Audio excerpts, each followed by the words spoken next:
네, 이번 코너는 암호화폐 블록체인 업계 소식을 전해드리는 블록 위클리 코너입니다. 오늘도 암호화폐 전문위원 스투데이의 김영석 위원 자리에 나오셨습니다. 안녕하세요. 안녕하세요. 네. 자, 유통량 조작 의혹, 바나나톡 결국 상장 폐지로 가닥을 잡았다고요? 예, 바나나톡 저 시중 서울시내 돌아다니면서 상당히 광고를 많이 봤는데. 그렇죠. 특히 그 바나나 테헤란로에서 네. 이렇게 내려오는 길에 네. 뭐 전광판도 많이 나와 있고. 네. 예. 상당히 많은 마케팅을 했었어요. 비용도 예. 많이 쏟아붓고. 그런데 투자자에게 공시했던 실제 유통량이랑 공시 유통량이랑 다르다면서요. 예, 이런 의혹이 제기되면 결국 바나나톡 B&A 측에서는 결국 코인원에서 상장 폐지되는 그런 예. 결과들이 초래가 될 텐데 그 25원에서 지금 현재 거래 금액이 25원에서 2원으로 거의 10분의 1 토막도 더 넘게 20분의 1 토막이 났네. 2원뿐만이 아니라 현재 기준으로 약 1.2원 네. 가량까지 하락을 1.2원 이요? 했습니다. 예. 그야말로 바나나 하나도 제대로 못 사먹겠네요. 바나나톡 어떤 코인인가요?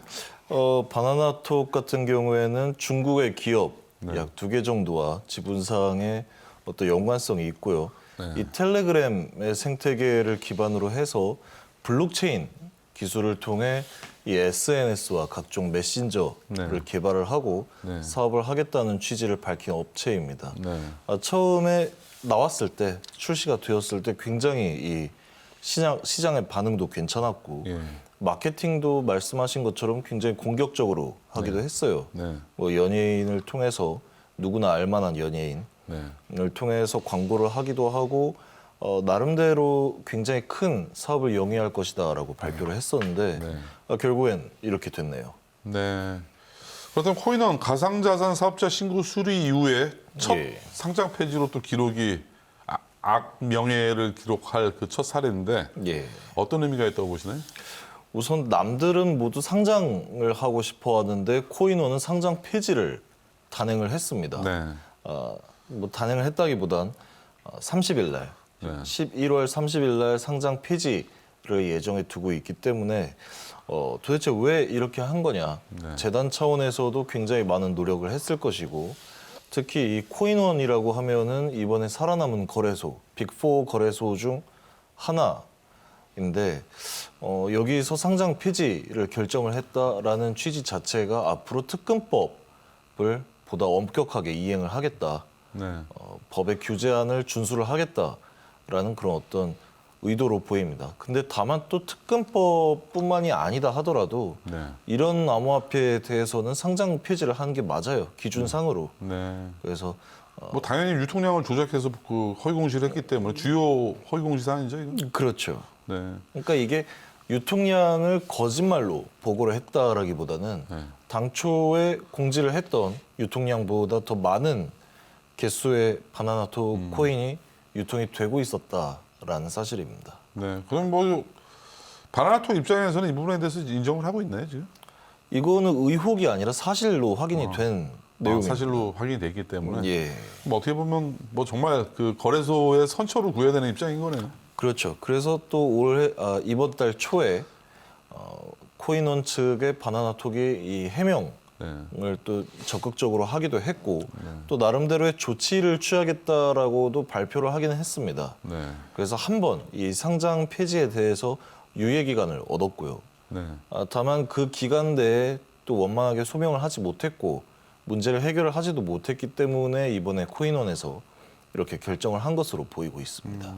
지금 현재 코인원에만 상장돼 있네요, 국내는. 예, 그럼 뭐 기타 거래소가 영향을 받거나 피해가 더 커질 우려는 현재는 없는 거죠, 코인원 외에는. 그렇죠. 네. 그렇다면 상장 폐지를 막기 위해서 바나나톡에서는 전량 바이백을 해주겠다, 뭐 이런 발표도 했는데 뭐 이 정도 조건이면 그래도 피해 보상이 되는 조건 아닌가요? 이 전량 바이백이 아니라 네. 1억 개 1억 가량의 바나나톡 코인을 바이백하겠다라고 발표를 했습니다. 네. 그래서 이것 자체가 굉장히 큰 호재로도 작용을 할 수가 있는 네. 사실인데 이런 호재가 시장에서 반영이 잘 안 됐던 이유는 따로 있습니다. 네. 이 코인원의 바나나톡이 당초에 알려왔던 그런 거래량 혹은 유통량보다 더 많이 유통을 시킨 바나나톡 코인의 개수가 15억 개입니다. 15억 개요. 예. 15억 개를 추가로 유통을 시켰는데 1억 개를 바이백을 하겠다? 이건 사실 눈 가리고 아웅하는 거죠. 조직 제열이네요, 그야말로. 그렇죠. 네. 이미 지금 유통되고 있는 게 유통이 되고 있다는 사실이 뭐겠습니까? 네. 이미 시장에 흘러 들어와서 사람들이 뭐 구매를 했든 매도를 했든 흘러 들어왔다는 물량이에요. 근데 이거에 대해서 15분의 1 가량을 바이백을 하겠다라는 발표 자체가 코인원 입장에서도 굉장히 좀 우스웠을 겁니다. 이런 것들은 상장되기 전에 아니면 상장 이후에 지속적으로 관찰 모니터링을 하고 사전에 막을 방법은 없나요? 이렇게 무한정 찍어내는 코인 정말 문제인데.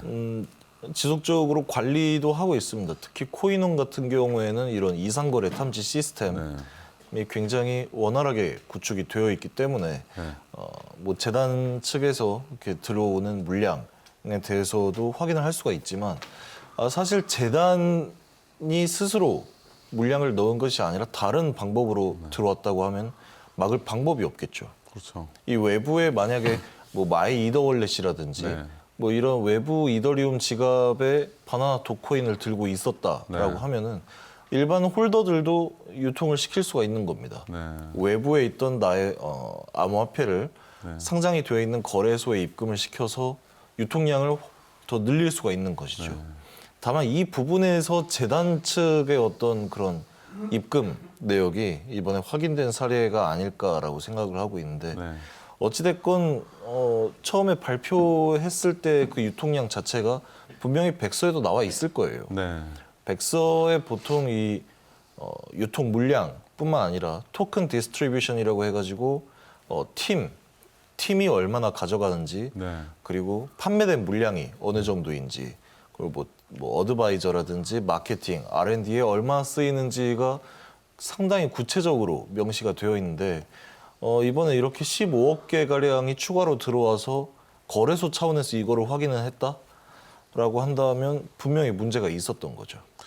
그러면 비단 밝혀진 바나나통만 또 이런 사례가 있지만 상당히 많은 이 업계에서는 이런 사례들이 왕왕 있겠네요. 암암리에 그런 사례들이 굉장히 많을 겁니다. 특히 여기는 뭐 15억 개씩 정말 무식하게 이렇게 유통 물량을 찍었기에 문제가 되겠지만 예. 지금 뭐 찍은 게 아니에요, 이거. 예. 찍은 게 아니라 예. 이더리움 그리고 ERC 2020 기반의 암호화폐들은 추가로 뭐 내가 원한다고 해가지고 만들어낼 수 있는 게 아닙니다. 네. 처음에 초기에 전체 발행 물량이 정해져 있어요. 아 그걸 페이크한 거군요 그러면. 아니요. 거기에서 예. 만약에 회사 차원의 물량이 있으면 예. 회사 차원의 물량을 그대로 뭐 회사 지갑에 가지고 있어야 되는데 예. 거래소에 상장을 시켜놓고 예. 뭐 예를 들어서 바나나톡이 아니라 뭐 다른 코인이 우리는 한 20만 개 정도 유통을 할게요 하고 유통을 시켰어요. 네. 거래소 차원에서는 이거를 투자자들에게 밝혀야겠죠. 예. 이 코인은 20만 개가 유통이 되고 있습니다. 네. 그래서 20만 개만 유통이 되는 줄 알고 투자자 나름대로도 이 가격에 대한 계산을 할 겁니다. 네. 그래서 뭐 적정가를 만약에 한 1,000원 네네. 정도의 적정가를 책정을 했다고 네. 치면은 네. 그 1,000원에 이 사람들이 이 재단 차원에서 물량을 계속 밀고 들어오는 겁니다. 그럼 자기가 갖고 있는 물량을 팔 수가 있겠죠. 네. 그런 사고가 자꾸 생기고 있는 겁니다. 그럼 정리를 하면 기존에 있던 전체 물량은 저 픽스가 돼 있다. 예. 하지만 거래소 상장할 때 유통되는 그 물량에 대해서는 사전 공시를 하는데 이 공시의 룰을 이 벽을 허물어 버린 거네 결국. 그렇죠. 예. 그럼 이런 케이스가 상당히 지금 바나나토 같은 경우는 많은 그 토큰을 유통시켜서 문제가 되는데 예. 티 안 나게 조금씩 하는 그런 코인 토큰들 상당히 많겠어요 그러면. 분명히 있을 거라고 봅니다. 저는. 네. 이게 거래소에서 완벽하게 다 잡아낼 수가 있나요? 국내 거래소 시스템이? 거래소 시스템에 이건 문제가 아니라 네. 사실은 이 재단 차원의 도덕성의 문제입니다. 이거. 네. 그 이 도덕성이라 하면은 이건 어떤 규율이라든지 네. 지켜야 되는 뭐 계약상의 사항이 아니라 네. 이건 지능의 문제거든요. 네. 이 도덕성을 위반은 한다. 특히 내가 이렇게 뭐 큰 물량을 들고 있는 사람이 거래소에 유통을 시켰다 했을 때 이 시장에 발생할 수 있는 반응을 생각을 해본다면 절대 그렇게 못했을 거예요. 네. 다만 이 투자자들의 어떤 뭐 투자 금액은 중요하지 않고 난 그냥 내가 돈을 벌고 싶어 네. 하고 그 물량을 밀고 들어오는 게 그게 문제라는 거죠. 네. 이건 궁극적으로 이런 사후적인 조치밖에 안 되겠네요. 그러면 사전에는 어떻게 막을 수 있는 방법이 없고 예. 사후에 이런 것들이 밝혀졌을 때 상장 폐지를 한다든가 극약 처방으로 뭐 접근할 수 있는 방법밖에 없을 텐데 궁극적으로 또 이렇게 된다 하더라도 피해는 고스란히 또 개인 투자자들 몫으로 돌아갈 거 아니에요. 그렇죠. 자, 지금 이 와중에서도 지금 90% 이상 오늘 또 이런 때로 떨어졌다고 말씀하셨는데 예. 지금 또 이 와중에도 이런 코인을 또 사는 또 투자자들이 있죠. 그렇죠. 있습니다. 네. 어떤 반등을 기대하고 접근하는 건가요?